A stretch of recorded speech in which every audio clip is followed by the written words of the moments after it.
Good evening, dear friends. Welcome back. Welcome to my channel.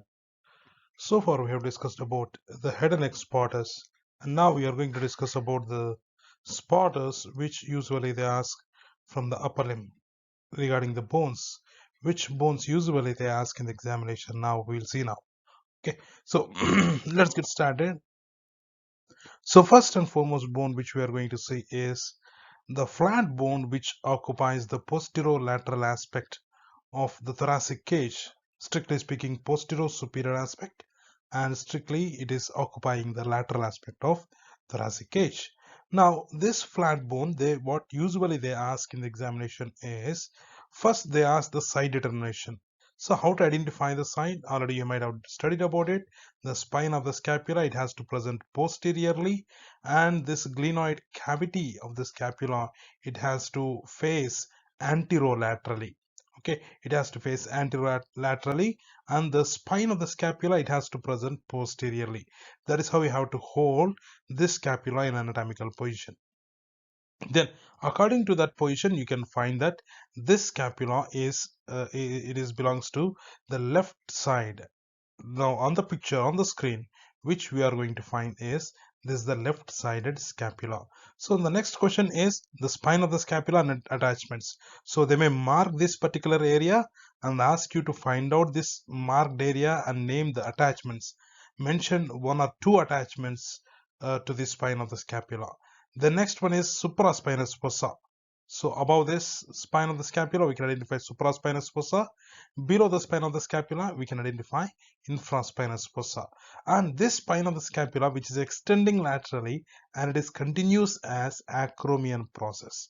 Okay, sometimes they may mark this particular area and ask you to find out this marked area and mention the attachments of this particular part.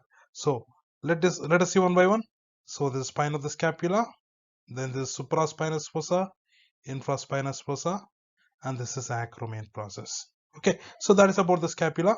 Next, this which we are seeing on the screen is the posterior aspect of the scapula. Posterior aspect of the scapula. Now we will see the costal surface or anterior surface of the scapula. What we can identify is this. First one is coracoid process. Coracoid process. Okay, coracoid process. Then we can identify the costal surface of scapula, medial border of scapula, lateral border of scapula. So try to find out the coracoid process and its attachments they ask, costal surface of scapula and its attachments they ask, then medial border of the scapula and its attachments, lateral border or axillary border of the scapula and its attachments. So let us quickly see that coracoid process attachments are pectoralis minor, short head of biceps brachii, short head of biceps brachii, which is arising from it. Whereas the medial border of the scapula, which is giving insertion to the serratus anterior, and then above the spine of the scapula, which is giving attachment to the levator scapulae, and this lateral border of the scapula, which is giving origin to teres major, teres minor, and this infraglenoid tubercle, which is giving origin to triceps brachii, triceps brachii. So that is about the quick review of the scapula. Next, we are going to see the borders. Sometimes they may, in some scapula, they may find the foraminus. So actually, there is a notch is present here that is called a suprascapular notch.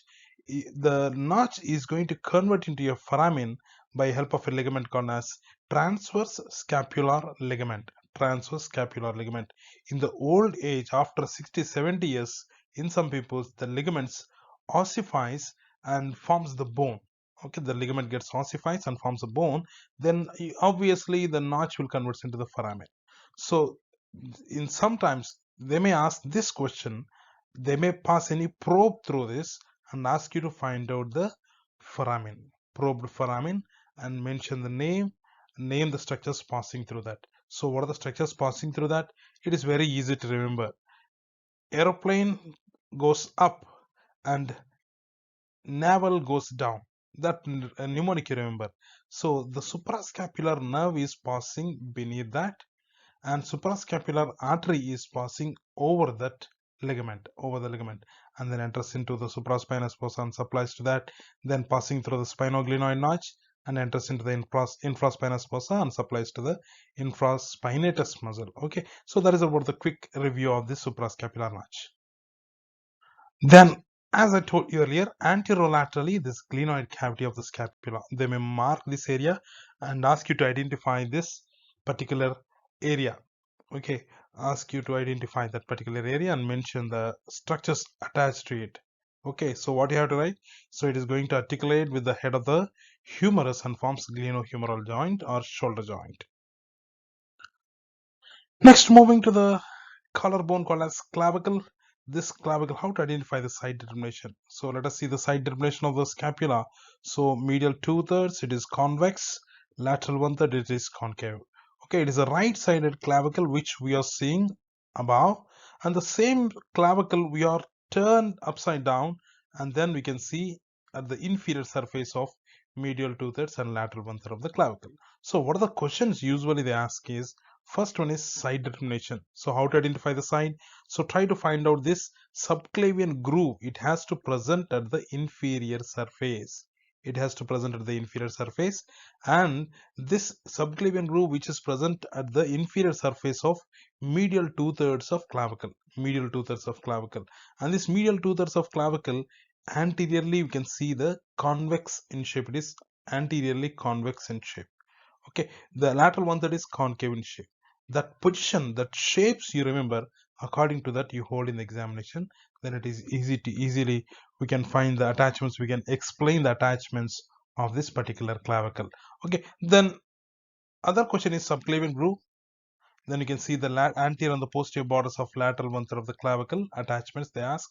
So anterior border which is giving origin to the anterior fibers of deltoid, and posterior border which is giving insertion to the trapezius muscle. Subclavian groove which is giving origin to this subclavius muscle, sorry, insertion to the subclavius muscle. Okay, then other ligaments sometimes they may ask at the inferior surface of lateral 1/3 of the clavicle, conoid, tubercle and trapezoid ridge. So what are the ligaments attached to this inferior surface of lateral 1/3 of clavicle, they may ask. Then moving to the long bone of arm, called as humerus. So let us see in three different positions. Means what I'm going to show you is, as it is a long bone, I could not show all the features in one picture, so I have just divided into three halves and I can show clearly. Let me show you the head first, or upper end of the humerus. We'll see now. So upper end of the humerus, what are the structures usually they ask in the examination? So first and foremost is side determination of the humerus. So exam in the spotters they keep this bone and ask you to first question is identify the side of the given bone. So you know that it is humerus, and then how to identify the side? This bicipital groove, it has to face anteriorly. Bicipital groove, it has to face anteriorly, and this head of the humerus, it has to face posteromedially. It has to face posteromedially. And inferiorly at the lower end we can identify the two fosses are present and two projections are present. I will discuss about it in the upcoming slides. Okay, so let me show you this questions usually they ask. First one is side determination, then after that head of the humerus, which attachments it articulates with the glenoid cavity of the scapula. Then you can see next question is greater tubercle of humerus. Greater tubercle of humerus they ask. They mark this and ask you to identify the marked area and then mention the attachments to this greater tubercle. So what you have to write?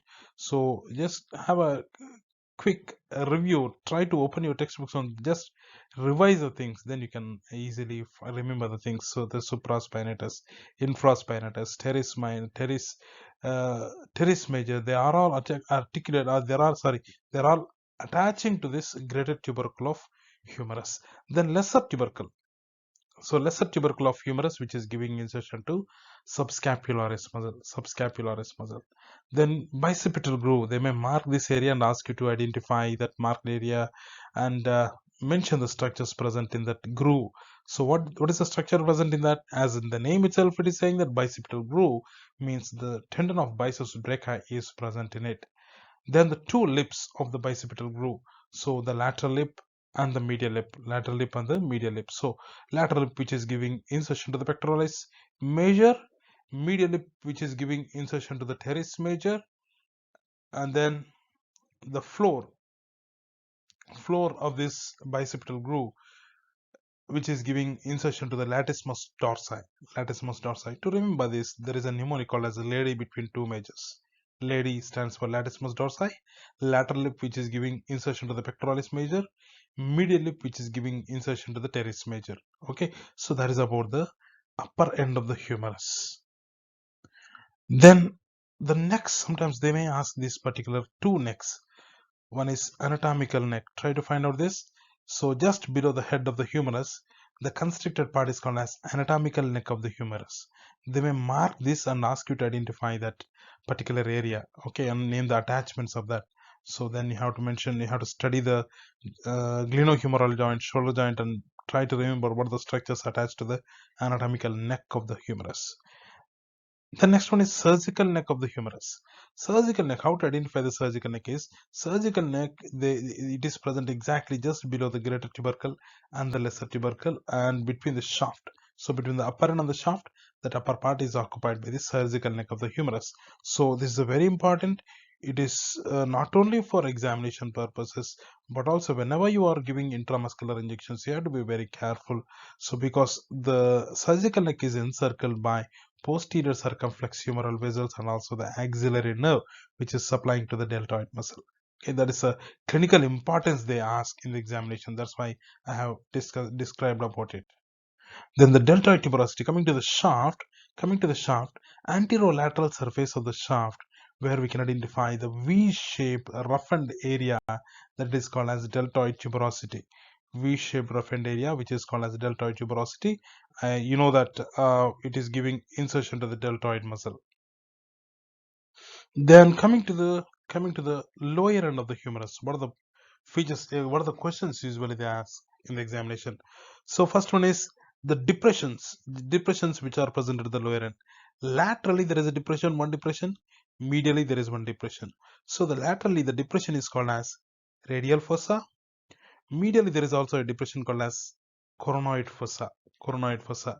Then just below the radial fossa, we can identify the bony projection, the ball-like structure called as capitulum. And then medially, just below the coronoid fossa, that bony projection, which is a pulley-shaped projection called as trochlea. Trochlea.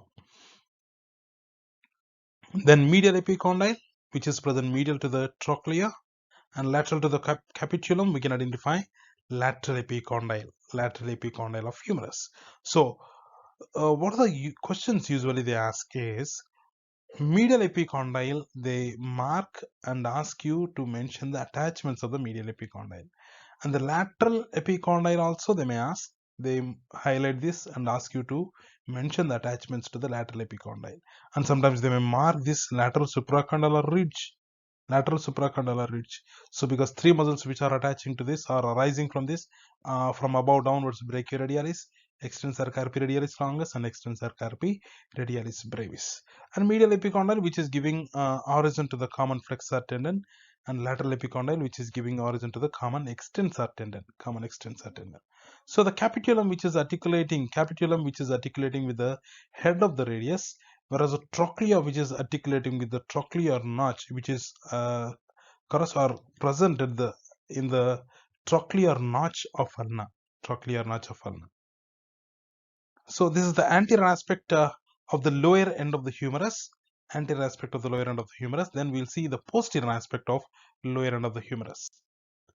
So posterior aspect of the lower end of the humerus, usually they ask is, there is a big depression called as olecranon fossa. And what is the structure present in it is olecranon process of ulna. That is about the humerus. And let me show you the posterior surface of humerus. There is one question usually they ask that I will discuss about it now. Yes, last but not least, we are going to discuss about the posterior surface of shaft of humerus. What is the main, sometimes maximum, they ask this question. If they ask from the posterior surface of humerus, they go for this question. So the question is the groove which is present on the posterior surface of the shaft of humerus. Okay, posterior surface of shaft of humerus. So what is that groove called as? Spiral groove or radial groove. Structures present in the groove is radial nerve and also the profunda brachii artery. Profunda brachii artery. That is about the posterior surface of shaft of humerus. So that's about this clavicle, scapula, and the humerus. In the next class, we are going to discuss about radius and ulna, and we are going to discuss about the articular hand also, and then we'll go for the lower limb bones. Thank you, dear students. Please subscribe to my channel for new videos. Thank you for watching, and thank you for your support. See you soon.